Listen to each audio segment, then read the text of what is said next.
Hello, Idle Thumbs listeners. We want to tell you about the newest podcast on the Idle Thumbs network.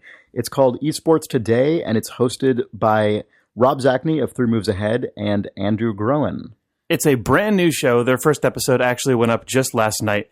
And in that episode, they're talking about the international and sort of other things going on in the competitive gaming tournament scene right now. Check it out at esports.today. Enjoy. I will, Chris. Good. As a lapsed professional gamer.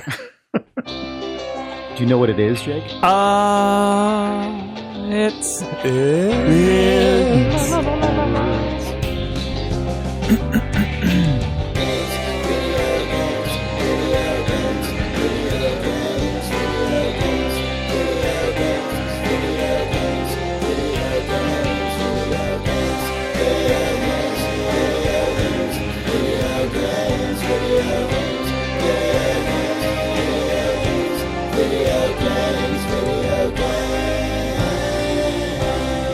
It's August 5th, 2015.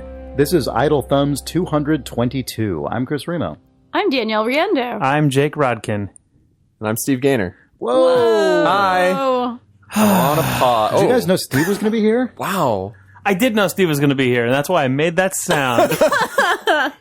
A warm welcome from Jake, as always. Welcome back, Steve. Who are you to the people who started listening to this podcast since you even were last on it? Yeah, which was a while ago. I'm Steve. I was one of the early Idle Thumbs people. I hosted, after Nick Breckon initially left? You were on 51 through 64, and you were a guest in the early 50s. Yeah. And I was the writer and lead designer of Gone Home, and I'm working on a game called Tacoma now.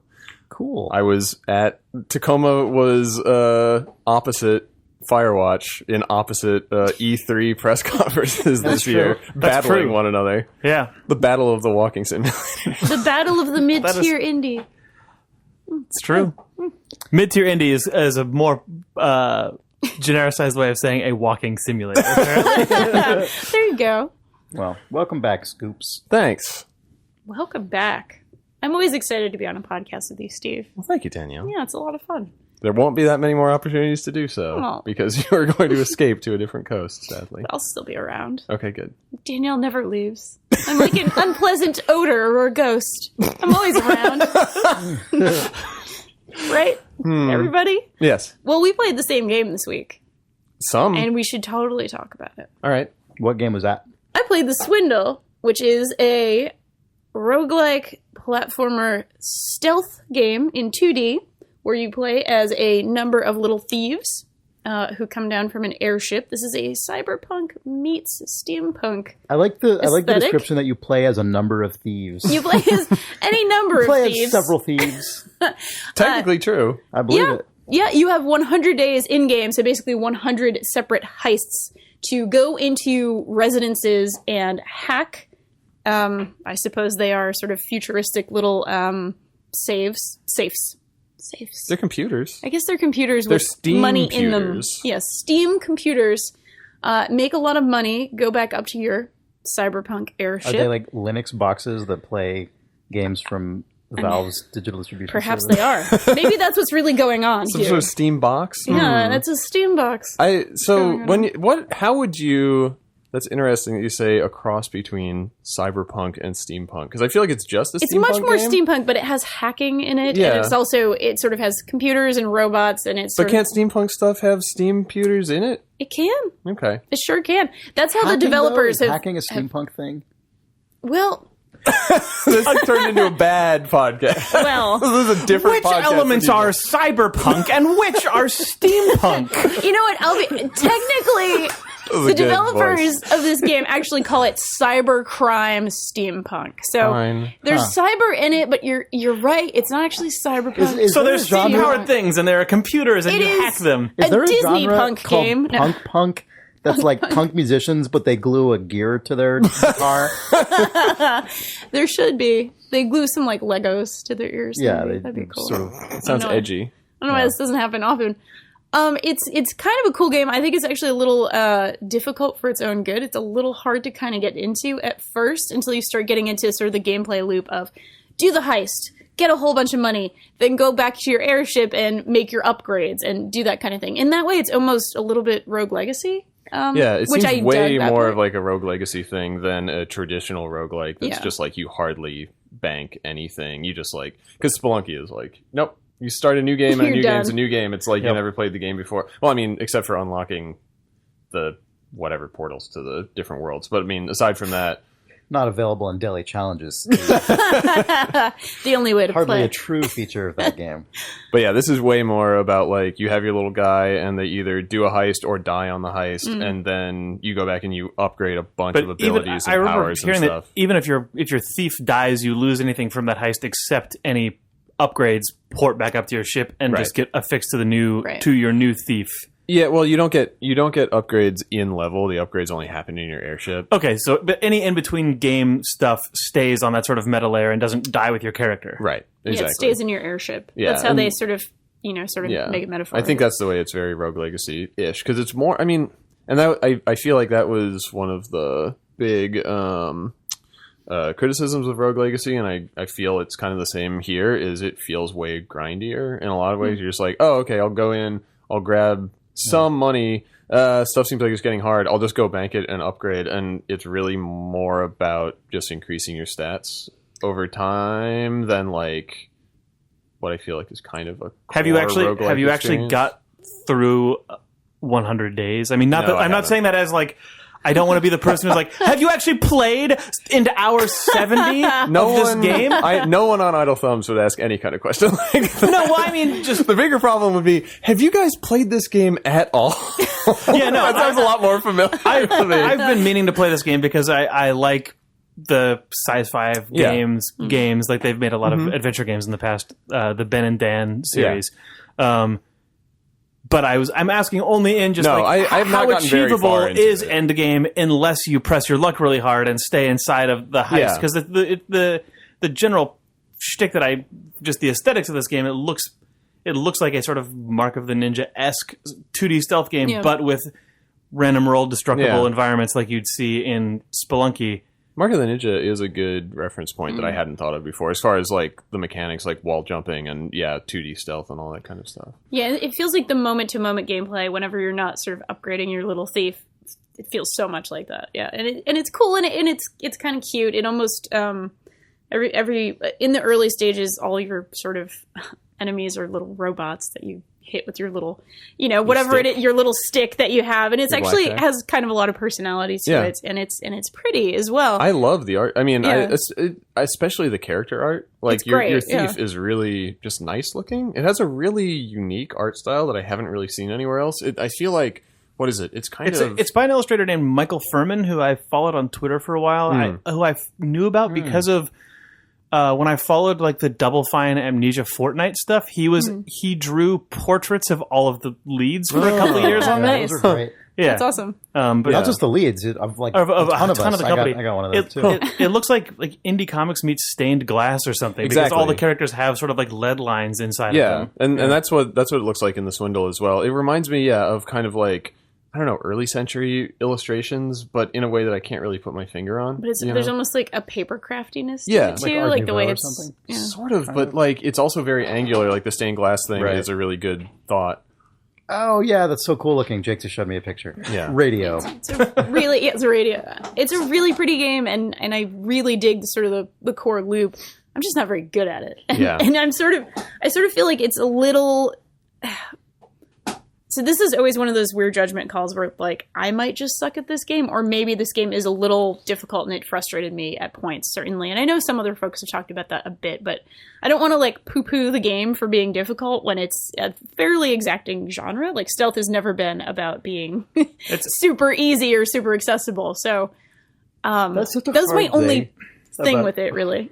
That is such a difficult thing about games like this, because for the people who really like a given game, often that difficulty is such a part of the appeal, and Yeah. you feel like if I didn't feel like I had to perform at this level, this would be just less Right. interesting. to Any me. game that sort of descends from like Binding of Isaac, Spelunky, random roll, Yeah. platformy, you die Yeah. all the time. And I definitely feel that way, right? Like when I play something like Spelunky, as much as I remember how brutal it felt to me when I started playing it, past a point, it's like I would never, like once you sort of crest it, it's like then I'm like, I would never want this to be any easier. Like I would never want it to be any more accommodating to me than it is. Yeah. And it's like it's really hard to bridge that gap and like define where the fulcrum point should be. Because you have people like Danielle being put off on the other side, which is totally reasonable because I've felt that for sure. It's reasonable that you're put off. Yes, I'm not entirely put off. I don't want to make it sound as if I feel negatively about this game. I actually like this game. It's Why do you hate the Swindle? I clearly think the Swindle killed my parents one rainy evening. And that's what happened. Why are you trying to swindle our hearts, Danielle? I've swindled your heart with my story your about my parents. Your parents were found in a Korean cyber cafe. That's what it was. And they're just trying to, survive. They're eking on, Anyway, I don't know where this is going. What are you talking about, a Korean cyber cafe? Like when people play like StarCraft for like 75 hours straight. Okay, I see. It's also a Steam/cyber cafe in this case. Yes. Yeah. Yes. True. Indeed. Yeah. You mean like a Steam steampunk computers. cyber... a steampunk cyber cafe of a game. Oh, yes. The best games. Only the best games. Mm-hmm. I really like it so far. I just feel as if I kind of suck at it. And I feel that way about a lot of games. Hopefully they'll be like clock wipe to 3 weeks from now where you're like so deep into the Swindle scene immediately. Yeah. I don't know if there's a Swindle scene, but I hope there is for that name. Getting ready for my SGDQ next year. Swindle scene 2015 is this year's annual convention. It's kind of like Splatoon, every month. I had an arc like that this week as far as being terrible until suddenly I no longer felt like I was terrible. And you guys have talked about this. I was playing Rocket League. Oh, man, yeah. I got it on PS4 as part of the PS Plus thing, and I've played it. I've only opened up the game like 3 times, so I've played it for maybe a total of like 2 or 3 hours. But the first time I played it, I was just terrible and would try to do anything and fail and like try to hit the ball but not hit it, or hit it and it would just go towards my own goal or whatever. And I was like, wow, this seems like a good game, but I am the shitty guy that sucks. And then the second time I played it, I was not very much better, but I made 1 goal in a very intentional way. Yeah. It wasn't like I accidentally bumped off it. I was like, I tried to hit it in and it went in. I was like, oh, I'm the best player in the world. There's no one better at this game than me ever. And then I played for a while longer and didn't make any more goals, but felt more competent. And then today, before I left on the plane trip to come here, I played for about half an hour.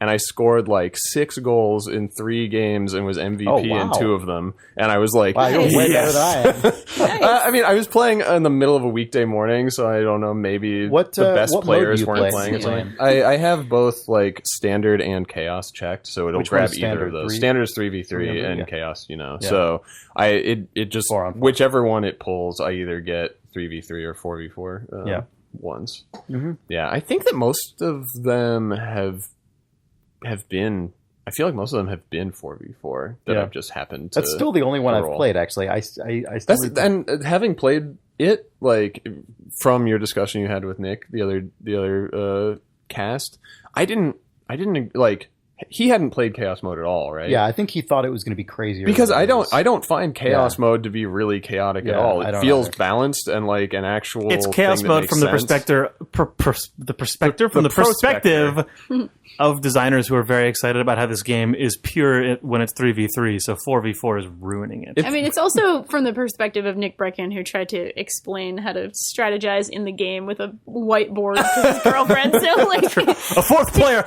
It's too much. It's too much. I worked for that pro rating.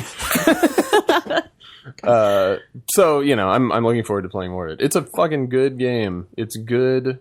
It's one of those games that is not complex on paper. And it's not complex in practice. It's very good because it is a perfect execution of. It depends what you mean by complex, because physics is complex, and it has that. Comprehending what you're supposed to do and what's supposed to happen is not complex, right? Like, I mean, in the way that like Dota is complex, right? The rules of the game are not complex. It's true that it is very dynamic in that, it's like, oh, I'm anticipating where the ball is going to be and when I need to jump based on how fast I'm going so that I can hit it at the right time in the right angle. Like it's like the physics of that is super complex, but that's not like the rule sheet for this game would be very short. And I mean, and this is the way that like many sports are. Not all sports. Some sports are more complicated than others. But like Hashtag not all sports.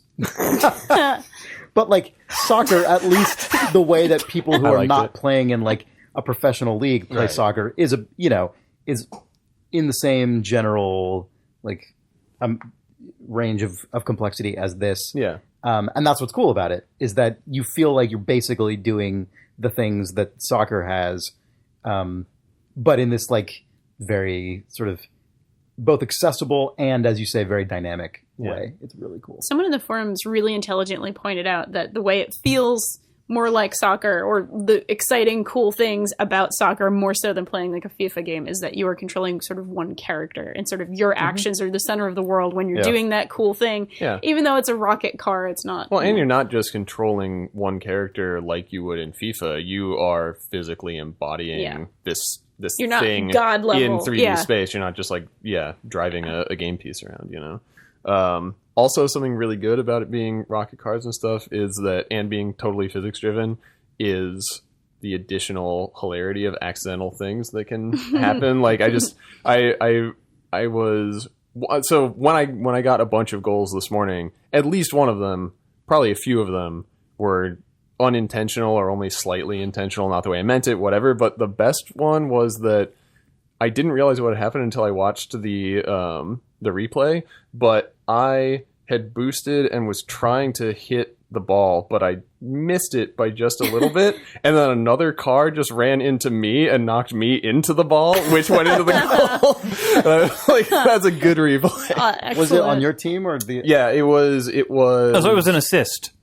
I think that sort of. I mean, Steve would have gotten credit for the goal if his car was the one. Right, but if it was a teammate running into you, that seems like I think the most gratuitous, gross car teamwork of just he's gonna miss. I think it was both of us trying to hit the ball into the and goal, you both did. And I just missed and blocked the other guy from hitting it, causing him to hit me into it, making the goal.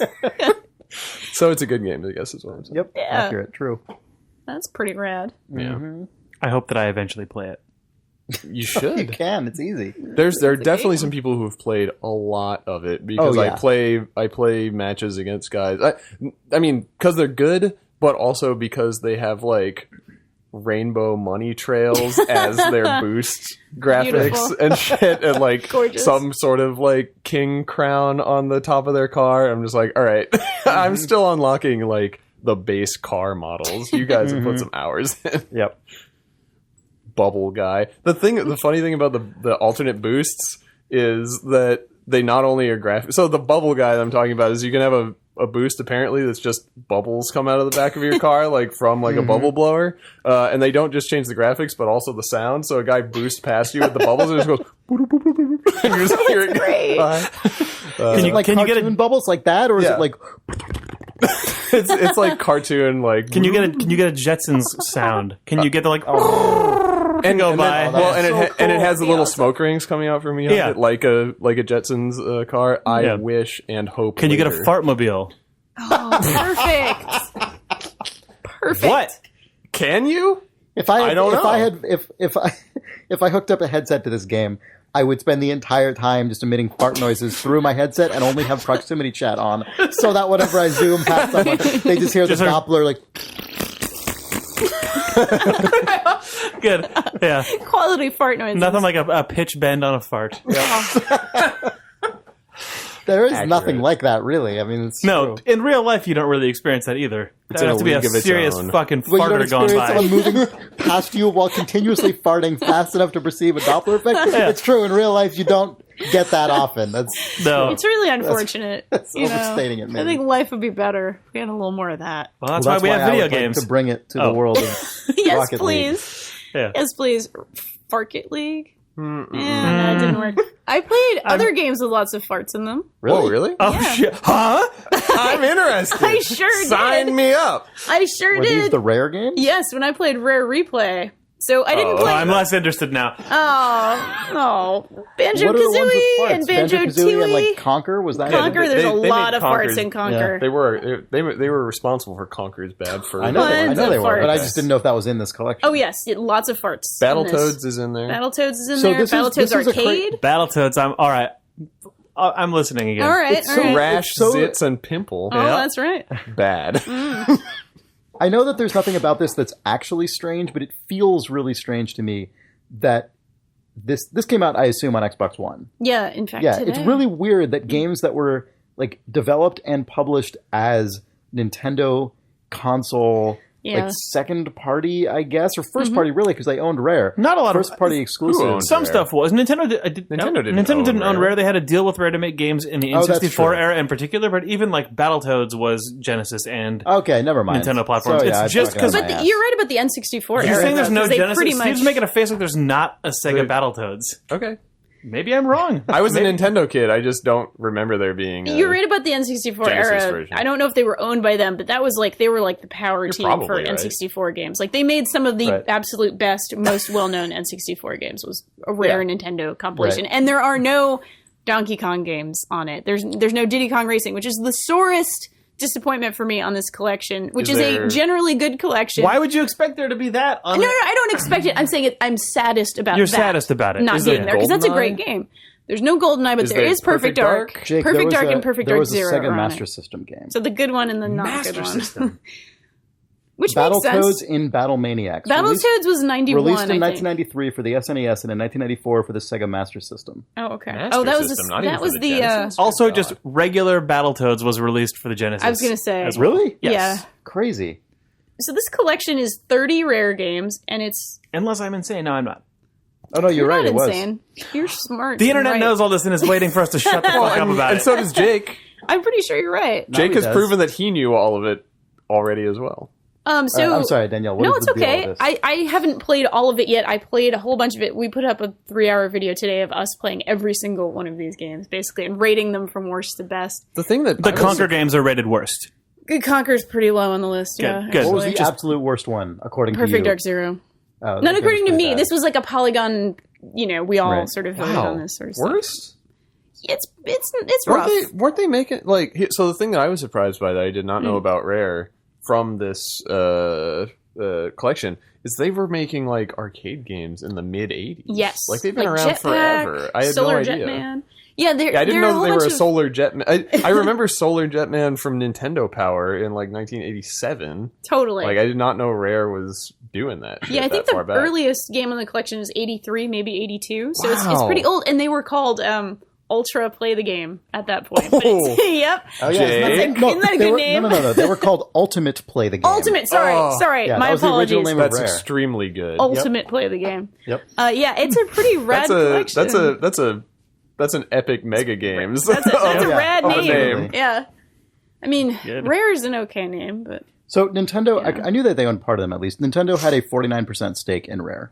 yeah. For like The a mid decade, 90s, I maybe? think. Starting Yeah. from 94, yeah. Yeah. So Microsoft had to buy. Yeah, I remember that. Wow. Yeah, I remember Microsoft did in fact have to buy out Nintendo. Mm-hmm. I definitely remember that happening. Crazy. So this collection goes all the way back to the early 80s. It goes all the way to, modern Rare games, but good modern Rare games like Banjo-Kazooie, Nuts and Bolts, and the Viva Pinata games, sort of the better Rare games of the Man, later Viva era. Pinata. That's a great What an game. interesting thing that was. It's Yeah, a that's cool game, I like it. honestly. Also, Banjo-Kazooie Nuts and Bolts was an interesting That's thing true. because it was Also a good actually game. all about building weird physics vehicles in And a then- super robust way. Yeah, it was a really great game. I feel like we said this at some point in the video we made, but I feel like it tapped into sort of the Minecraft thing way before that was even a thing for people, or at least Especially on on consoles, that that level. was pretty. It Yeah. was pretty ahead of its time in a lot of ways. Yeah, that was 08, and it still looks great and plays really well. The Banjo games are all great, and they hold up really well. I am maybe the biggest Banjo-Kazooie fangirl ever. I love those games. I think they have some of the best level design for 3D platformers ever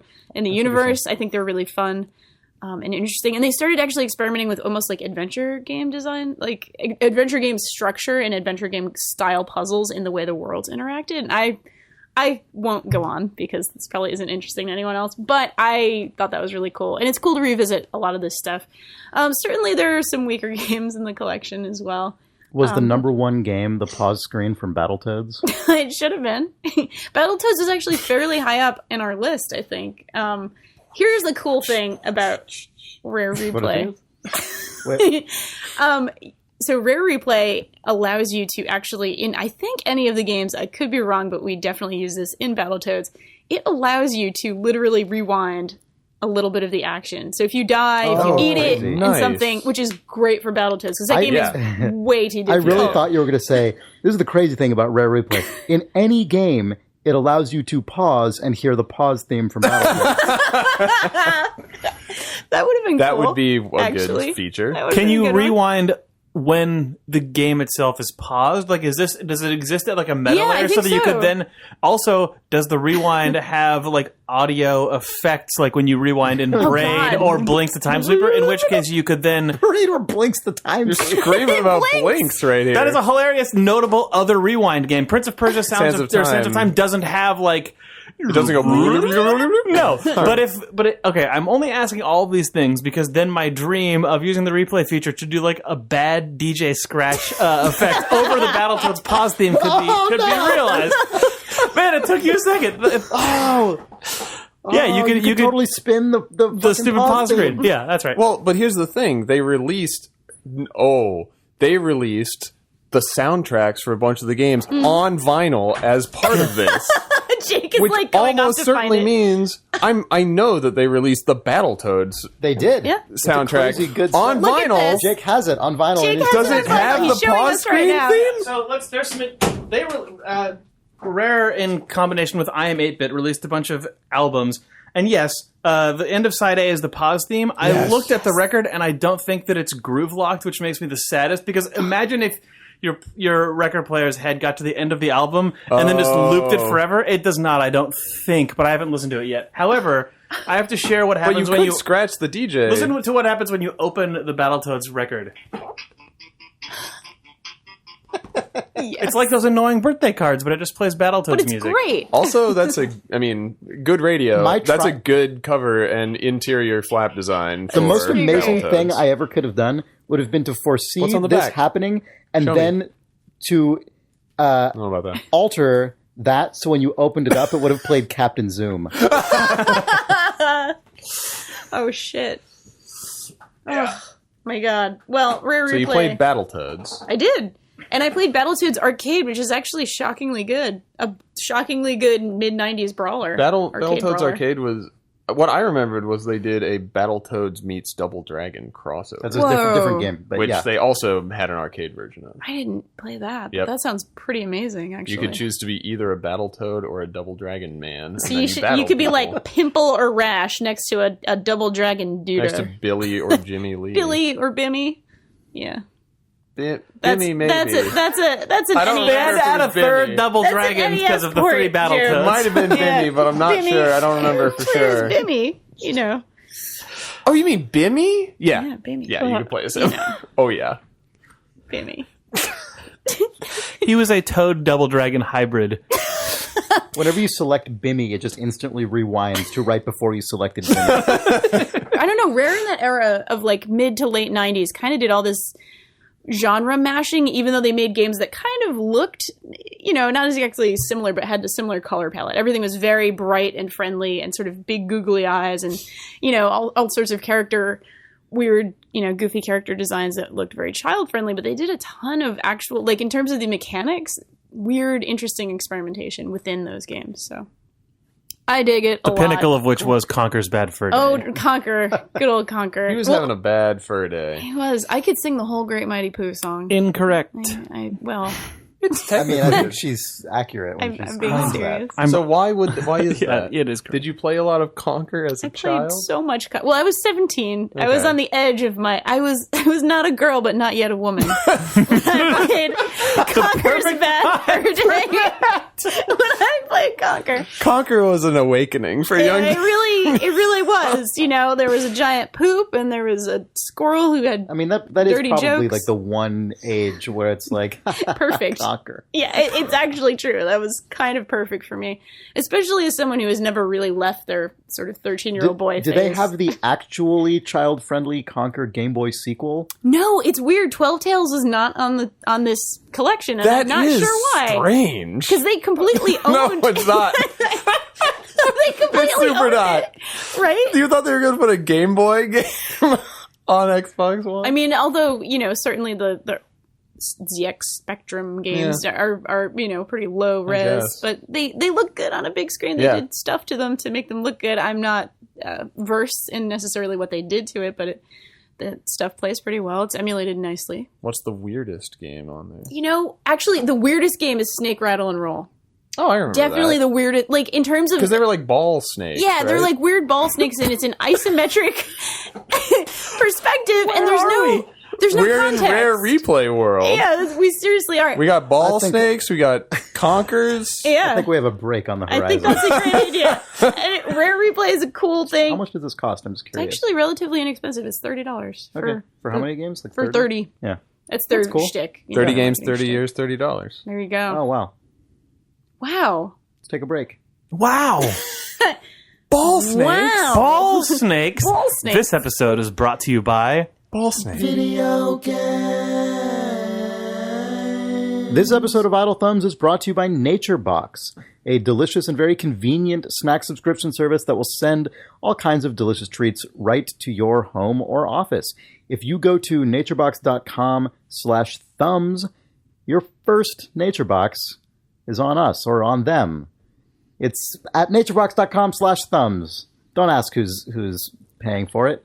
But you can select all kinds of treats every month. We enjoy them and have eaten many of them ourselves, including delicious pineapple slices. Oh, yeah. Those are good. All kinds of nom-nom treats. I like their mocha bars. Do you have any nature snacks here now? We don't have them at this moment, Steve, sadly. But because you're making me want to eat them. Well, when they arrive, we eat them quickly, generally. If I wanted to get some for myself, though?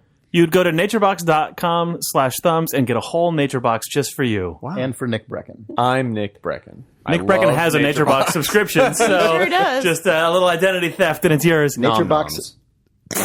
You can find those and many more at naturebox.com/thumbs. First box is free. Act fast before that goes away.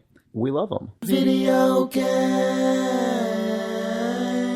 This episode of Idle Thumbs is also brought to you by MeUndies, high-quality underwear and other basic garments that come in all kinds of styles and colors for men and women.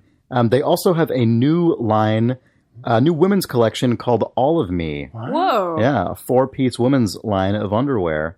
That sounds cool. Yeah, you should get on that. I could try some of that. That sounds delightful. They also have all kinds of other stuff for men that I approve of as well. How is it 4-piece? What are the other 2 pieces? Why don't you go find out? Why don't you go to MeUndies.com/thumbs, get 20% off, and get free shipping. Find out about how women's underwear works. That's true. Discover it for yourself. Whether when you're deciding if you want to buy some MeUndies, you can at the very least go there and learn a thing or two. I think one piece is like a swim bonnet. One glove. You choose the 4 pieces. That's the deal with this collection. A belt. One glove, one They've sock. made garments for all of me, but you choose 4 pieces. Yeah. All right. Sounds great. Get a clown nose. Go to MeUndies.com/thumbs. Yep. Get your all of me. These are really cute. I would totally wear these. These are cute. There you go. MeUndies.com/thumbs. I would totally wear these. Video game. That's the slogan from that's official Idle Thumbs MeUndies slogan. That's right. That's what that is. I would totally wear these. We're back for our much anticipated Angry Birds 2 segment. What do you guys want to Danielle? talk about? Whoa. Angry Birds 2? I'm angry. So what By makes? the way, Spaff said he would do... Oh, I thought we were back. Oh, no. Angry Birds Screaming? He said he would do her... Yay. And now back to Angry Birds Screaming. So how is Angry Birds 2 different from other Angry Bird games like Angry Birds Screaming? Less screaming in this one, actually. Well, you got your Oh, Angry I'll forget Birds, that. Angry Birds Rio, Angry Birds Screaming, Angry Birds in Angry Birds Space. Star Wars. So what is actually different? Why is there Angry Birds 2 when there have been like 400 Angry Birdses? That's the question for the ages. Because this game is fairly similar to, it's a 2D game where you throw a bird at a tower of pigs. I have how much Yes. does Angry Birds 2 cost? This is the biggest problem with it. It is freemium. Who would have thought that a sequel to a really popular early mobile or casual game that you paid for is now ruined by free-to-play mechanics. That's right. Fucking twist that That's no one right, saw my coming. friend. No That's one right. played Plants vs. Zombies 2, so... Jake is becoming a screaming angry bird. I feel like I hear some Angry Bird screaming going on. What's going on? Next sequel.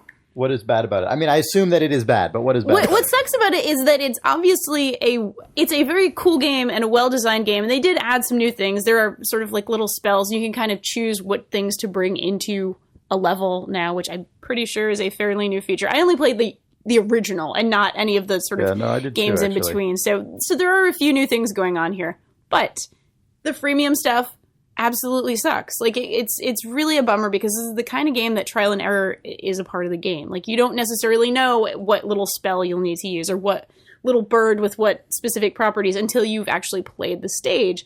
You can only play the stage a certain amount of times until you die, and then there's a timer on how much longer you can play, and you know, until the next Timer day stuff or is the whatever. worst. And you What can a pile definitely of watch a garbage. video to, you know, get an extra life a few times, and you watch a bunch of shitty ads. Yeah, and it's watching try a to do video, it. watching an ad. It Yeah. really sucks. Why don't they just say watch ad? Watch a video Yeah, it's of a watch a commercial. video. Content. Watch It's this content that you video love. of an Your advertisement. content is loading. Yeah, it really No, sucks. you're watching content while your other content That's is right. loading. Watch content while the content that you actually want to play. It would be It's really content nice. all the way down. Content providers are going to provide you content to engage with. Click You're on going to your content. engage with brands through their content, Steve. Can I Yeah. consume the content? You can consume it as long as you also engage with it. I can engage with the content, therefore connecting with the brand. Yes, and Yes. Oh, and they start screaming. no, Great game. Oh. their screaming is drowned out by your screaming after engaging with the content. Yeah, there is free to play that doesn't suck. That is stuff like, I guess, Dota and possibly TF2 and stuff Yeah. like that, where it's like there are people who pay for customizations, but you can just play it for free. But I wonder about, for instance, like Fallout Shelter. I downloaded Fallout Shelter for free. I never spent a single cent on it. I played it for probably a couple weeks or like a week or two until I felt like, okay, I get it. And I didn't need to play it anymore. And obviously Bethesda made no money. I think Bethesda on that effectively in considers any you way. a demo customer at that Yeah, point. Like I think so too. that's the equivalent. Like What if you, what do you mean by I mean, demo like customer? you are the equivalent of a person who plays a demo for a game and goes, you know, I'm not going to buy it. Dana, my girlfriend, plays not a million iOS games, but she plays a lot of iOS games at this point, but she doesn't spend any money on any of them. And I think that she is such a small drop in the pool of that audience that they don't care. Yeah. The same way that you put a lot of work into releasing a free version of a commercial game traditionally, and you expect a ton of people to just either spin around inside of that forever or just bounce off it and never Yeah, come back. but And you don't the- consider that a lost sale. I understand, but I think the actual content of Fallout Shelter is different than those games because this game just does not try and squeeze money out of it. It really doesn't. Like it just feel like I assume that most It of those games reminds that you Dana often that you have the opportunity. not that often. I feel like we're talking about elements of Fallout Shelter that are not interesting compared to what I actually want to hear about when it comes to Fallout Shelter. All right. What might that be? Well, I am still playing Fallout Shelter. Fallout Shelter theme inserted right here. There should be a new theme based on Jake saying that. Nope. Fallout Shelter theme inserted right here. Fallout Shelter theme inserted right here. Fallout Shelter theme inserted right here. Fallout Shelter theme. Fallout Shelter theme inserted right here. Fallout Shelter theme inserted right here. Fallout Shelter theme inserted right here. Fallout Shelter theme. So, all right. So, I'm trying to think where I left off last week with my Fallout Shelter. So, I Burned was a couple people alive. Oh, that's true. I did that. Yeah, there was that. Yeah. So okay. So we can continue on that. So it occurred to me. So you know. I thought of a more efficient way to burn people alive. All right. So weeks ago, if you remember, my like the sort of beating heart of my Fallout Shelter had become the radio broadcast rooms that I was using to attract new dwellers despite my pregnancy ban. So I I basically was running a dual purpose base. There was the broadcast propaganda centers and then the just like completely all points, fitness and intelligence regimen, I guess, going on. And when my base filled up, the broadcast centers just stopped doing anything because you can no longer attract new people when your base is full. So anyway, fast forward, my base has been full for a couple weeks now with 200 people. 2 people are dead. You got a pope now, yeah, etc. I got a baby Nick Breckon who's now an adult. Perfect. Okay. I got also an anti-pope. How's Nick Breckon been doing? I think last I heard about him, he was a baby. I actually don't know. I haven't. I mean, situation unchanged. Statement worked in more ways than I intended. Yeah. No, I don't know. I haven't actually checked up on Nick Breckon for a while. I can do that. But so let me pull out my phone and check on Nick Breckon. I think until development do security camera of Nick Breckon's house. I don't think it was until he's writing on a whiteboard. His girlfriend is fuming in the corner. Reminder for reader mail about that. So, good. I think that it wasn't until the gap between last episode and this episode that I finally actually started getting people in my base who had fully maxed out stats. It takes a while for these people to level up their special attributes. And I finally had my first 2 people who became fully maxed out perfect humans were both women. And so then I was like, what if I sort of just slowly weeded out all the men in my base and just had a base full of women? I could do that. Super women. Yeah, and so super women I was like, well, the way I could do that is I realized, wait a second, if I burn someone, oh my god, I will no longer have a full base, and I can reemploy my propaganda broadcast centers again, and only let women in.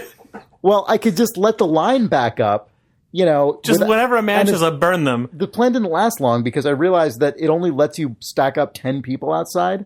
So now I just have a line of 10 people outside who are still just there, and most of them are dudes. So I'm going to have to start burning a lot of guys pretty fast if I want to actually embark on this. You could burn a guy and then let a guy in and then immediately burn him. It's true. I could actually do that. I could just have an assembly line. So you're making a literal to the incinerator. Well, let me show you to your bunk. Guy in line, one of the 3 guys who's been there for a month now. What a bummer for that guy. Sorry, welcome inside. I have to let you know about our new policy. Policy change. You're dead. Goodbye. So you're making a siren song with your broadcast center. Yeah, basically. Man, the place where I burn the place where I burn people is also is also it's a water purification station on the very bottom of my base. My base is 20. So you lead people down to the quadruple sub basement. Down to the last. Well, because it wasn't. I didn't set it up for the purpose of burning newcomers. I set it up to just burn whoever I need to burn, and so it didn't really make any difference where in my base it was located. I'm just picturing the guy, you let him in, and they're like, "Oh, let me show you to a place that we've made for you." You got to make hard decisions. So, what's your men to women population ratio looking like at this point? I don't really know how to. I don't think there's a way to easily figure that out. Actually, yeah. They don't track that. Huh. No, but let me find Nick Breckon. Let's. So, yes, exactly. A base of all women and Nick Breckon. Yes. Oh my god. I knew that was where that was going because as he was like, I'll just make it all women. The last one that's going to be there is Breckon, and he's going to be too invested. He can't burn Breckon. No, Breckon was Breckon was the child of the first burn. Oh, that's right. That's true. So Nick Breckon is still level 1. He's in the fitness center, training up. Sure is. He looks like Nick Breckon, though. As much as these characters can. That's true. Yeah. Just the phrase "the place where I burn people." that's the heading in an actual serial killer's journal that they keep. Have you ever considered that you're a bad person? No, his base is running great. He's a bad person, but a great overseer. So that was the place where I started putting the base is great. There's My no all-women base can here. wear formal wear or underwear, except when defending the soda factory. Except when defending Nick Breckon. Nick Breckon needs to live in I'll the just put very Nick Breckon deepest, furthest back room in the last entire man. base so that in theory the raiders would have to destroy the entire base before they can get to him. Breckon because he's so precious. Precious Breckon. Nick could use a new nickname. New nickname. Precious. Precious Breckon. Weird. Precious Breckon. Weird, Steve.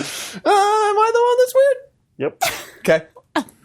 Here's where you burn people. The place where I burn people. Yep. Also the name of a critically acclaimed novel.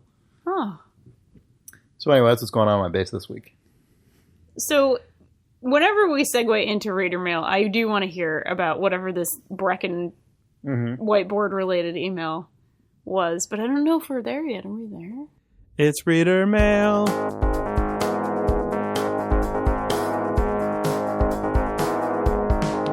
It's reader mail. It's reader mail.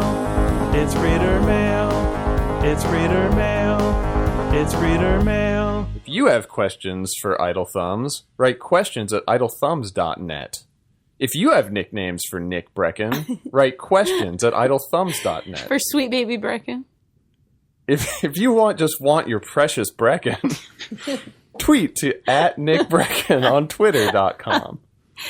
That's a good idea. So last week we had an email that requested classic Nick Breckon moments from recent podcasts. This was Jennifer Bailey who wrote in. Was a new fan, was confused about who Nick Breckon was and why he got talked about so often. So we... He's a sweet, precious baby in the base. Sweet, precious Breckon. So we received a bunch of The baby in the base, Nick Breckon. That's getting into weird, like, religious, like, post-apocalyptic religious iconography. That's true, yeah. The baby in the base. Anyway. So we received a bunch of emails about that, but the most important email we received was from Janelle Drewis, Nick Breckon's girlfriend. Excellent. She writes, well, hey, Thumbs. I haven't read this email yet, so I have no idea what she's going to say. Well, hey, Thumbs. When the call went out last week to recall everyone's favorite Nick Breckon moments on this week's podcast, I figured it's time I redeem myself. Nick makes me sound like the wettest blanket of a girlfriend with his stories, so I thought I should set the record straight about some of the stories while I play a part. Let's start chronologically. I think my first appearance was in his story about Astro Blasters, the first time we went to Disneyland together. Nick was very excited to kick my ass to the game, and he did. The game really did swap our scores. This is mostly because I didn't realize until about a year later, after a couple more Disneyland trips, you can shoot each target more than once. Nick made fun of me for a very long time, but the last time we played, we had just come over from the bar in California Adventure, and it turns out drunk Nick is not good at Astro Blasters. I finally beat him. Yay. Nick's story about getting a Wii U made me sound like the worst. He made it seem like I flat out told him he couldn't get one. For listeners who don't know, I'm also a game developer, not an anti-video game girlfriend stereotype, which is what I sounded like in this story. What I really said is that he should wait, since we were about to move in together and I didn't want another thing to pack. I'd split it with him as a housewarming gift to ourselves if he'd just wait a couple weeks. He could not wait. I'm glad this email is being read on an episode where Nick is not. Result, Nick Breckon is bad. Next. So the Sims story. Oh man, that is more readers recommended that episode than I think any other. He came home from recording that night and said he told a story about me and how he'd been playing The Sims. Well, that he'd been playing The Sims. I assumed the story was going to be that initially we tried to be cute and make each other's Sims, and I had been horrified by his creation, which he thought, quote, looked just like me. It did not. But he totally redeemed himself. It was very sweet how beat up he was over accidentally Sim cheating on me. Also, he straight up lied to you guys last week. He is a massive ball hog in Rocket League. Don't believe a word he says about any, quote, strategy. Oh, the Nick Breckon Sims 3 story also is Idle Thumbs 182. I am suspicious of myself. Yep. Anyway, she wraps up. That's all I've got. Love you, Nick, even though you still won't teach me how to play Dota. Janelle. So Classic. that was the most authoritative Nick Breckon email we could have possibly have received. Perfect. And we did. Next email is from Nick Breckon. No. Don't believe her lies. I am suspicious of myself, but she is wrong. So yeah, we got a bunch of emails referencing the one you just quoted, Jake, which is I'll just read one representative email of that. Yeah. Rob Cannon writes, my absolute favorite Nick Breckon episode is actually a relatively recent one. The episode is Idle Thumbs 182, I am suspicious of myself. In this episode, Nick tells a story of playing The Sims with his girlfriend. If you want to just hear the story, you can skip ahead to 55 minutes and 16 seconds. Love the show, Rob. P.S. The YouTube channel helped immensely in finding this segment. I typed my query into the search bar, Sims Nick Breckon, and got only 4 videos back, so I was able to find it easily. It was an experience that reminded me of her story. I was just going to say that. Yeah, so That's awesome. as we mentioned often, that YouTube channel, which is youtube.com/idlevideos, is maintained incredibly impressively and exhaustively and every week by Johnny Driggs, who annotates every single episode of this podcast, making it incredibly easy to find the weird little bit of podcast that it is crazy. Thank It you, is Johnny really, really Driggs. good. That's Yes. super nice. It's very cool. If you want to watch the best ever Nick Breckon Idle Thumbs moment, in my opinion, you should search YouTube for, I believe it's just Idle Thumbs. The sentence I was going to say is search YouTube for Idle Thumbs Far Cry 2, which would be a worthless search. Oh my god. I know what you're talking about. Idle Thumbs Far Cry 2 stream Chris Remo soundtrack. I think it's... Oh, just That's search for specific. It's called Nick Tries to Ambush Far Cry 2 while Chris plays guitar or something like that. And it is Yes. my favorite Idle Thumbs moment of all time, and it is Nick playing Far Cry 2 and trying to snipe someone in an ambush while Chris is sitting on the stream accompanying him live on guitar, and everything just goes to shit, and it is amazing. Like, Yeah. that is The hands guitar down, playing that's is incredible. And the best thing about that I think, unless I'm misremembering, Chris said, is he couldn't actually see what was happening on screen. So he was just playing the just guitar reacting based to on Nick. on Nick's reaction. So he was soundtracking Nick Breckon's going, reaction "No, to the no!" game. Not even what was actually happening, Yeah. which makes it even better. It's amazing. It is, like... As someone So good. absolutely not involved with that justifies the entire existence of Idle Thumbs. I in my agree with you opinion. 100%. The video clip is incredible. It justifies streaming as well. Yes. And video games. Here's another email recommending another bit of Nick Breckon neurosis. So Lassie Good writes, episode. "Hi Thumbs, you asked for favorite Breckon clips, and it has to be the one where Chris and Jake stop talking while Nick goes on and on about Stanley Parable until Oh my he God. figures it out, and you all die from laughing. I would feel bad if it wasn't so funny. I remember bursting out laughing in a supermarket when I listened to the episode. Keep making great pods, Lassie." So that is Idle Thumbs 129, a reminder, and this was about 9.5 minutes in. Don't we talk before recording the episode or at the very beginning about how you're not going to say anything? Yeah. And then it starts And happening? then it happens. Yeah. I noticed like minutes in that you had stopped and then I stopped. Right. Oh, that was very good. Yeah. Good times. Classic. I'm going to have to check out that Classic clip because Nick. I don't remember it. I did that to Nick separately on one of our streams one time as well. And he also I like freaked that out. we're now into the zone where Nick's feelings are justified. It's a good place to So be. you just didn't respond and he just started losing his shit? Yeah. Good. I will listen to this. And I sounds will appropriate. It seemed enjoy reasonably appropriate for a like Stanley Parable related episode as well, to just see what happens if Nick was just left alone talking to himself. So here's a follow up that isn't a recommendation, but it's sort of I'll use as an end cap for that. There's so many other Nick Breckon episodes, but Jared Pettit writes, "I understand. As a somewhat new listener, I never quite understood the Nick to Larry David comparison. However, last week when Nick told his Rocket League story and the movie of it playing in my head, I could see with perfect clarity, starring George Costanza and Susan. I understand. Jared Pettit." Now that you mention it, I can see that. Oh, actually, you know what? Here are a couple more from Tegan Robichaud, who writes in, "My picks for the most Breckonic of Breckon moments are these two bits, Breckonic. which I feel Breckonic is summarize Nick's character best. Number one, Nick. These are important because this was mentioned in Janelle's email. Number one, Nick tries to cheat at a Disneyland arcade game in order to one-up his girlfriend, then loses to her and blames everything but himself. That is on Idle Thumbs 144, and it's about 4 minutes in. Whoops. Stop playing it. Internet. Okay. And number Sneak two, peek. Nick Breckon spends the better part of an hour building a Kerbal spaceship on a stream, and he turns out to be the last one to realize he's fucked it up and forgotten to include fuel to his rocket's most crucial phase, immediately blames Chris and Twitch chat while Chris plays guitar. Those are deeply Breckon-esque. Yeah, I think that might have included me covering Rocket Man on that perfect. stream.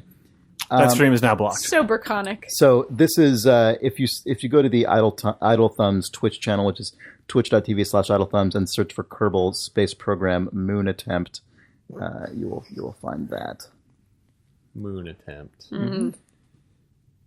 So yeah, thanks everyone for those classic Nick Breckon moments of I guess recent history of Nick Breckon, I suppose that is. Which episode did Nick talk about Goldblum's shoes? I got to read one more. I'm sorry. Roger Chin writes, "My favorite Nick Breckon cast is the F. Nick Breckon cast from the Kickstarter Progress cast, which was Nick podcasting against himself." Right. How many? Okay, well we could, What? the Kickstarter Progress casts are only still available if you backed our Kickstarter, which means that they're just locked away forever. As it should be. It's a reward for backers, Jake. I paid good money. I feel the statute of limitations on that has gone away. However, we just reorganized our entire podcast network on SoundCloud, which we'll talk about at the end of the episode, I think. And we failed to include those in the mix, which is slightly disappointing to me. But whatever. One day they'll be released. Yeah, to failed all. so far. Yeah. Anyway, Nick is cool. find the episode where Nick talks about almost stealing Jeff Goldblum's shoes, because that is probably the beginning of the end. Peak Breckon. Yeah. I'm amazed no one sent that one in. That's actually. It's just taken to be assumed, I think. Like, you just... That's probably Wasn't true. that one was old. quite a while ago. So I have to I think ask. that's the problem. No one's listened to Idle Thumbs continuously for that long. Yeah. They get tired of the cast for I too really long to wanna remember know. that at this point. So I started listening to Idle Thumbs well before I was here, Right. and Oh, clearly, yeah. but not that much further into the past. I think I started listening to it, in the new era, Right. basically. Once I knew you Post-Kickstarter, and everything, yeah. and once it was the Kickstarter era. Has there been a progression with Nick? Has he kind of gone from more or less?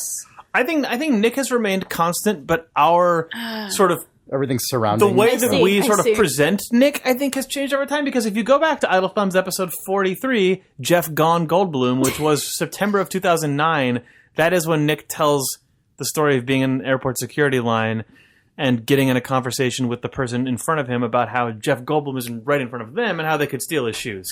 So, Okay, it was always there, is what you're saying. Yeah. Yeah, I think though that just it's been reverberating for Yes. years, and now it is deafening. But it was the same little sound the whole time.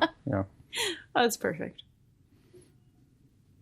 Well, Tyler Caldwell writes unrelatedly in with a sad day in robot news. Oh. Hello, Thumbs. It is with a heavy heart that I report news I'm sure others have informed you of, but for the benefit of my fellow readers, perhaps you might share this unfortunate information. hitchBOT, a hitchhiking robot created by Canadian researchers, has been decapitated in Philadelphia. What? hitchBOT had successfully traversed Canada and much of Europe. However, after just 2 weeks in the United States, he met an untimely demise in a Philadelphia alleyway. I would like to request a tasteful moment of silence for hitchBOT, a robot who promised not to destroy humanity, but to unite it. Respectfully, a saddened listener. Was this just a robot that hitchhiked? Yeah, And that it had is a little exactly what it little was. iPhone in it or something, a little GPS in it. Also, someone beat the shit out of this robot and then sent a photo of it to its creators. It was like a fucking weird,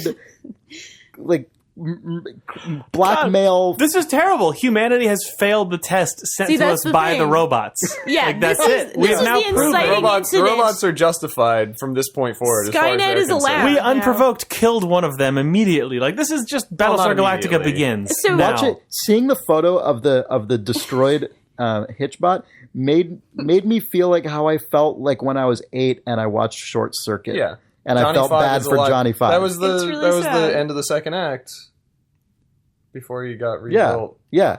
And I then felt so killed bad for everyone? Johnny Didn't it Five. end with he just killed everyone? That's true. It is for revenge because it was justified. That's what I remember. So this is what They cut that ending. It's like the end of Little Shop of Horrors, where you've never seen it until the DVD. But yeah, that was definitely. So Deadspin posted a beautiful satirical piece about garbage and little garbage and Canadian garbage and so About on and garbage? so forth. About glitchbot being what? being garbage. It was like this big hoorah Where's the garbage American. come They were calling him garbage. They were Why are saying they he's calling literal hitchBOT garbage. It was a satirical piece that I thought was pretty funny. What I really want to know, I want the internet to have the same amount of rage for whoever killed hitchBOT that they do for whoever killed Cecil the Lion, the dopey Oh dentist man, guy. you're going out on it's a limb like- with this position. I think. I feel like we should be just as mad about this. Maybe we shouldn't be just Aren't you as a mad. vegetarian? I am.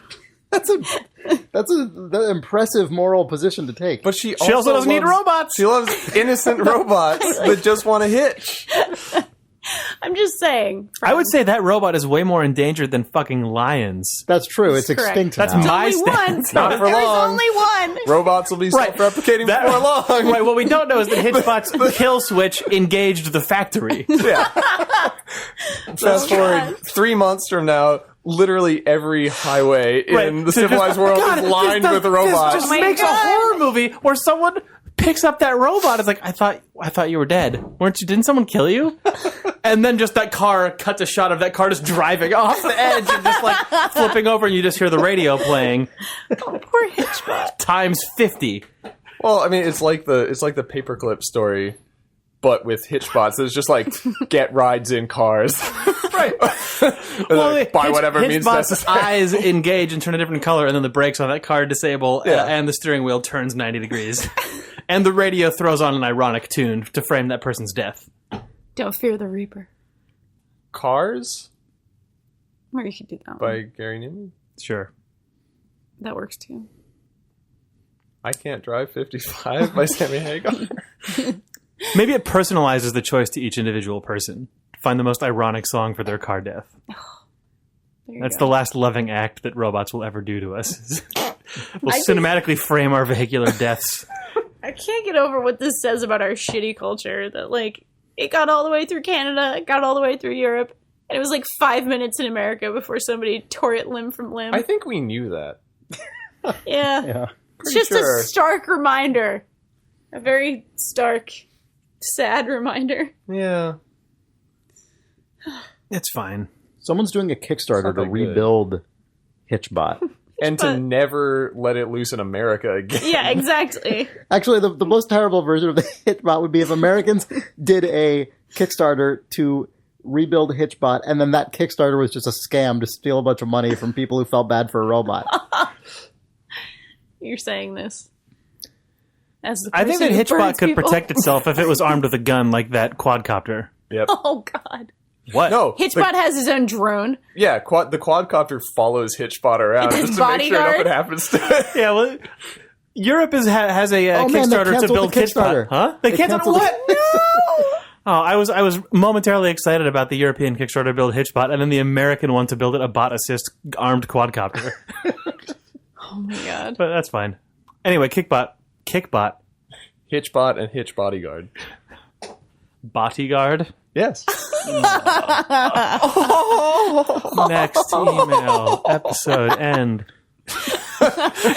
Podcast shut down. Our podcast doesn't have voice response yet. I'm so Plug sorry, in that hitchBOT. Connect too. You deserved better than our shitty Podcast turn off. Stop, Steve. Daniel Primo writes, "Hi Thumbs, you read my email twice. On July 2nd, I wrote an email about voiced Lego games. I got a real kick out of it when you read it in episode 218. When you read it in episode 220, I was perplexed. This is the problem. Episode 218 was hosted by Jake, Danielle, and Sean. Jake read my email. Episode 220 was hosted by Chris, Spaff, and Jake. Chris read my email. Jake stayed silent. Unlike the characters in these Lego games. I noticed and thought that it had happened, but didn't really care enough. So I just kind of let it play out. I've included the email here in case you want to go for the hat trick. Thanks, Daniel in Atlanta. Well, Steve, what's your take on talking Lego characters? Well, I don't I actually think care. Shut up. what you'll note is that actually they started with Lego Lord of the Rings, which used some actual voice clips from the movies. I don't care about that. Katie writes, After "Hey, that, Thumbs." Lego Batman. Lego Batman 2, as a matter of fact. Katie writes, Hey Thumbs, I'm really enjoying your new and exciting I'm Still Playing Fallout Shelter segment, and I thought I'd contribute some anecdotes. My husband and I have been playing the game since it came out and have really enjoyed it. Like Chris, my husband has a highly advanced radio room system that attracts a lot of dwellers from outside the vault. As his vault was nearing capacity, he came up with an entrance exam system to help him decide which newcomers, who have more or less equally low special stats, to allow in. He sends every newcomer out into the wasteland with absolutely no equipment or supplies and waits until they die. If by the time they die, they have managed to gather a piece of equipment, they will have earned their place and he will revive them and bring them home. All others are simply removed from the game. It's pretty much random whether or not a level 1 dweller can manage to do this, so there's no logic to the system other than entertainment value. And in case you were wondering, less than 10% of new dwellers manage to pass the test. That is a good... That is a kind of vault overseer that I can get behind. Yep. That guy knows what's going on. So they open up the door. They're like, "Oh, you can come in as long as you go out there and get me something nice." Yeah. And they're like, "Okay, can I have it?" No, go. Pile of corpses that or 30 feet the- away from the door. It's that or the basement. What do you prefer? I thought that was going to be the test. Just take them, put them in like a refinery room, just them on their own, and hit the rush button. And if they manage to make it, I know how you burn my people, God. Chris. We all know how you burn people. I know about the place where you burn people. Anyway, Katie continues, for my part, I had a healthy near-capacity vault with a steady 88% happiness rating, but I rage quit the other day when I found out that the rare professor outfit, 4 intelligence, 1 luck, can only be worn by male dwellers. I'm a woman scientist, an aspiring bullshit. professor, and I really wanted to put on that adorable sweater vest and mortarboard on one of the ladies working in my science lab. Apparently there are several other gender-specific outfits, including the female-only movie fan and librarian outfits and a ninja outfit that is male-only. What? I really don't understand why any outfits in this game are gender-specific. Movie fan? Yeah, it's just like it's got like a hat and I don't know. It's a good outfit, actually. I like that one. But I totally agree with her about this. Anyway, Yeah. other aspects of the game, such as the breeding system you have described on the show, are troubling, but I'm not overly bothered by them because they feel consistent with the dystopian Fallout universe. However, these gendered gear restrictions are sexist and a poor design choice. I'm sure I'll go back to my vault eventually, but I found this to be an unfortunate blemish on a game I otherwise enjoyed. Love the show and keep the Fallout Shelter stories coming. I'm enjoying hearing Chris's explorations of unexpected endgame mechanics. Sincerely, Katie in Boston, Massachusetts. Yeah, I agree with that. Like, because I feel like the weird breeding farm implications of the mechanics actually make sense in me too. terms I of agree. like, we're desperately trying to repopulate the Earth. It would break down into really gross societal structures like this, but ladies can't wear professor clothes. Doesn't That's really fucked fit up. into. I mean, yeah, that's Yeah. definitely overstating what the game actually says because there are a lot of similarly like job-related things that women can wear. It's just kind of randomly like they just who made can't a do pile. what. Yeah, they just made a handful of them that only Yeah. have one. But most of them have Almost all of them do. all of them have both, and they have to redesign them all for They're all unique twice assets, anyway. yeah. So like it feels like they might as well just have made the decision that all of these will have 2, and if they have to lower the total number of outfits by a couple, it seems like that would have been fine. Yeah. Why Yeah. can't everyone be a movie fan or whatever that was? Or a ninja. Or a librarian. Yeah. Tyler Tinsley writes. Oh, I'm sorry. Tinsley. Never mind. This was Kamzalam. we read this last week. Oh, well, you should read it. Obviously. Voice in Lego games. All right. So from Anonymous, hi Thumbs. I've been listening and enjoying your nerdy, thoughtful, and hilarious sensibilities for years. Last week, Chris mentioned revisiting The Terminator, and I wanted to share one of the more unusual stories from my time at a post-production company in LA. Good. Our company was doing a lot of business on Avatar, as James Cameron insisted on making unique masters for every possible projector so the audience would have an identical 3D experience regardless of light variations among individual theaters. What? Wow. Wow. So instead of what the fuck duping, does that they mean? dump out. It means you don't degrade it in any possible way by like. Oh. I guess even if it's digital, you don't compress a compressed copy. Is that what's how? But what? No, I think he means- is it actually on film? Okay. How like what? Anyway, I guess 2000 it must be on film, I guess. I don't 9 or understand 9 what or else whatever this would it was. mean. how many must have 35 been. millimeter avatars? I guess the answer is few enough that you better give everyone a fucking master copy instead of running off dupes. Weird. So he says, we were operating on 3 shifts, 24 hours a day to finish the project before release, and there was more than enough overtime for anyone who wanted it. After several excessively long back-to-back days, I took my usual break and went to the bathroom. A few seconds of standing at the stall, and James Cameron, who was there for a test screening, entered. Normally, when VIPs are in the building, everyone is made aware, but whether I missed it in my half-awake state or it wasn't said at all, I don't know. I'm not the type of person to talk in the men's room, but I couldn't miss an opportunity with a directorial idol of mine. Small chat first, then some thoughts on Terminator vs. Terminator 2. Cold, death-wielding Arnold beats a cuddly, slogan-wielding Arnold any day. He was polite, didn't ignore my questions, and seemed to appreciate what he's likely already heard, though probably not accompanied with a scent of urinal cakes. In a sleep-deprived but nonetheless thrilled state, I thanked him and apologized if I was a bother. On my way back to my desk in a sea of zombie-like euphoria, I talked to a coworker about the exchange. She pointed out something blatantly obvious, and my brain immediately remembered another. Not only had I left the bathroom without even trying to wash my hands, I left my fly down as well. Because of all the mirrors in that men's room, Cameron would have seen all of this. I tried to go to another men's room on the other side of the building, but I ran into him again, saying sheepishly, "Forgot to wash my hands." He just smiled and laughed. Thanks for the entertaining podcast. Love your insights and keep up the great work. Good. Forgot to wash my hands. That's so It is maybe my favorite weird Idle Thumbs reader mail side thread now of I have been involved in the weird ancillary distribution requirements of extreme blockbuster films. Like, Yeah. so good. Yep. Anyone else who has any weird stories about this shit, please write it in, because what in the world? Yes, Yep. please. Like, If you were somebody that had to, like, I don't know, touch up the tentacle makeup for somebody in Pirates of the Caribbean 2...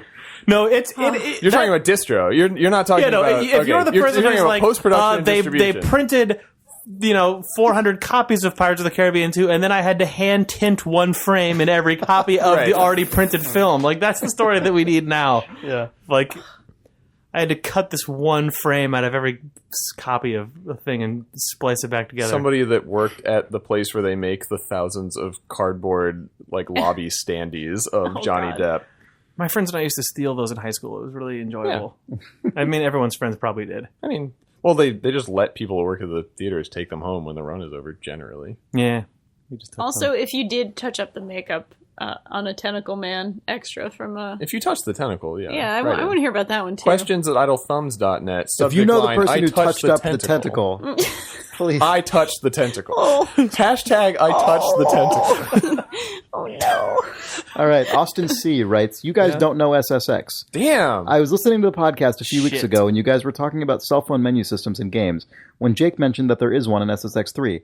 I was playing SSX3 at the time, Oh, is there not? and Sorry. SSX is one of my favorite series, so I wanted to write in and tell him that there is not a cell phone with a menu system, but rather something that looks only vaguely like a cell phone that Oh, do you pops just- up during the loading screen and displays the percentage. I thought you got text from people in that game. Fuck, I guess not. Also, Jake mentions the first SSX as a memory of his playing the Dreamcast, but it wasn't on the Dreamcast. It was a PS2 launch game. Austin from North Carolina.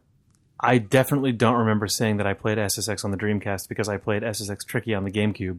But whatever. I must have fucked everything up. I'm sorry. I like that this is the... So, it's totally normal for us to fuck things up in sort of new current games that everyone's Yeah. obviously playing and we're idiots. But this guy, can you imagine sitting there just playing SSX3 years after it came out Right. and then... While you hear Anyway, this come cell on. phone and SSX3. God, I don't... My brain must have... cell phone is he talking? Pressing the controller. How does there's no? Does he My- mean the loading screen? I don't know what my brain did because I very strongly have memories of being in an SSX game that I thought was 3 and then just getting pop-up messages saying a character wants to race you and me going, fuck off. I don't But- think SSX. I mean, I don't know. I'm going to say something wrong now. I didn't think SSX3 was the like more open world structure one. I think it was a later one. 3 was the one that had the big mountain in it. Okay, Um, told you I was If wrong. anyone knows what Jake's thinking of, I'm send us an email. If If anyone not knows what the excited. hell Game. Jake is talking about, please write. Maybe it's not SSX3. Who's to say? I don't know anything. Basically, I played SSX Tricky in a non-stop mode until maybe 2 other SSX games had come out, and then I consumed those really aggressively, but found them wanting because they weren't the one game that I played through most of college. It's hard to get that back. Yeah. So you hardly played any games in college except this one. I played a lot of Smash Brothers and Quake 3 and SSX Tricky. That was about it, though. And anything that I was writing good about for Idle college Thumbs or games. Mix and Mojo. Those are great college games. Yeah. Strong Good college choices. games. Good choices. Roger, SSX3 is the one that's set on the big contiguous mountain that you Okay. can surf or snowboard all the way down. Or surf. I Snow wish. surfing. It's basically that. Roger Chin writes, difference between drones and RC planes. To me, the difference is due to the amount of computer automation in the two. RC helicopters can't even hover without constant input. It's very difficult to do. Quadcopters were enabled by micro-electromechanical technology in the mid-2000s, basically cell phone gyroscopes, accelerometers, and compasses, which enabled them to be self-stabilizing. When you give a quadcopter an input, there's a computer translating your movement intent to controls on the copter. RC planes and helicopters didn't do that. Given that the human isn't actually flying it, it's trivial to swap out the human inputs with a program, like a pre-programmed set of nav points based off GPS, just like a military surveillance drone. These things are cheap, too. The first Google result was, and then he links to a Google result, it's only $225, and the stuff will only get cheaper. Roger Chin.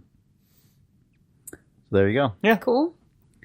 Cool. Well, do you guys want to call it for this week on that? Yes. Yeah. Let's call it. All right. Let's Hey, we have a call bunch Spaff. of stuff we have to cast. talk about. We have a million things to talk about. It's true, we do. We actually really only have one thing to talk We have about. one big thing to talk about, which is a new podcast launching on the Idle Thumbs network. Whoa. Yeah, called Esports Today. Huh? You can go to esports.today to find. Oh, that's a real TLD. That's a real TLD that we had to buy from a guy who owned it, Oh, shit. and I had to haggle for it. And it was enjoyable. We groveled for esports.today and we got it. So Nice. it is a weekly podcast about it's a news and discussion podcast about the professional gaming scene. So it's, a lot of Dota, StarCraft, League of Legends, and various Blizzard games. It's hosted by Rob Zachney, who you may know of 3 Moves Ahead, or another great strategy game podcast on Idle Thumbs, and he also is a writer who writes all across the internet. Yeah, it's hosted by Rob Zachney and Andrew Groen, and they're actually both professional writers, and who, they're esports writers, and they're both professional journalists. So they have a lot of expertise about this topic. They know what they're talking about, and their goal is to make a show that is interesting and worthwhile for people who are up on the esports and competitive scene, but also will be welcoming to people who are who would like to be more aware of it, but may not already be aware of absolutely everything that's going on. So esports.today, you can sign up via iTunes or with the RSS feed, and you can send them email at questions@esports.today. And, the podcast is brand new. Episode 1 just came out as we're recording this. And so if you have thoughts, either as someone who is really up to really up on esports, competitive gaming, and pro gaming, or if you would like to be and you have some feedback or response to their podcast, please send it in to questions@esports.today, and they will read it, and the show will kind of figure itself out, I'm sure, over the next couple weeks. I'm excited to hear it for the first time. I Yeah. want to know more about esports. Yeah. Well, they will help you do that. Awesome.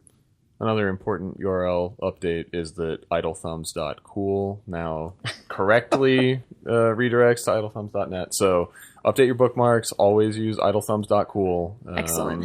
to get to any of these podcasts in the Idle Thumbs network. Thanks, Perfect. Steve. idlethumbs.cool/esports today. I don't know. It depends how you did the redirect. I didn't do it.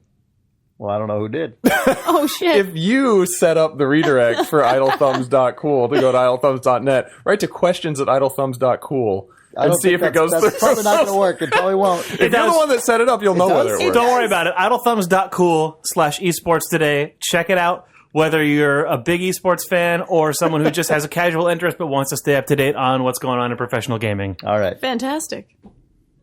Well, thanks, everyone. We are going to now record a separate Her Story spoiler cast pod blast. We're going to be releasing that separately. Look for it on the RSS feed this Friday. So that way, if you don't want to listen to it, it's an easy thing to skip.